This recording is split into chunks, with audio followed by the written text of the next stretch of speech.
I'm gonna put it real simple. I think too many black men want to be white men.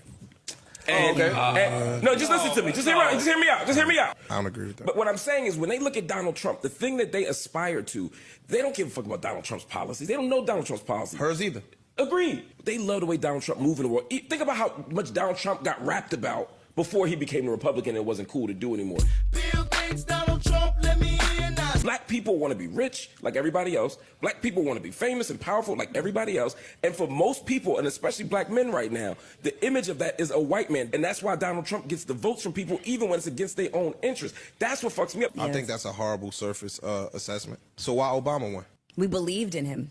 Which means it's not about wanting to be a white man. Nobody could tell you they voted for Obama because his policy was X, Y, and Z. So whatever he was doing to resonate with them, it worked. The same thing that Donald Trump is doing. Obama is actually a half white man who made it to the top of the most white supremacist organization in history. And he murdered a bunch of black and brown people in Africa and the Middle East. And we're supposed to not think those are disqualifying things or like we're supposed to believe his propaganda, his marketing, not the substance of who he is, which is kind of what white men are doing too. They want you to believe the mythology and the marketing and the image, not actually look at what they're actually doing. It's funny that they used a half white man to try to counter the narrative that like black men are aspiring to be white men.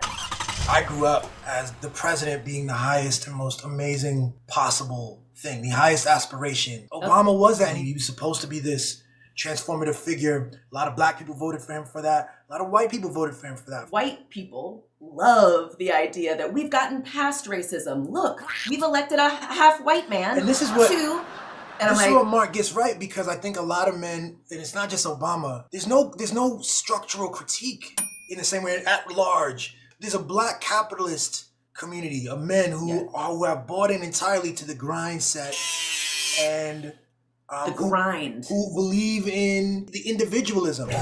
We have in the black community, don't we have a language where we use white to describe sort of the bad thing? You know what I'm saying? So what he's trying to point to is white hyper-individualism, high ego, right? Single-mindedness about money, lack of community, lack of love, aggression. Fuck you guys, I'm Donald Trump. The capacity to use violence to get your means done, misogyny and all that. So he encapsulates that in this thing called white, and I think it's not surprising that the men in the room responded. Like, they don't want that association.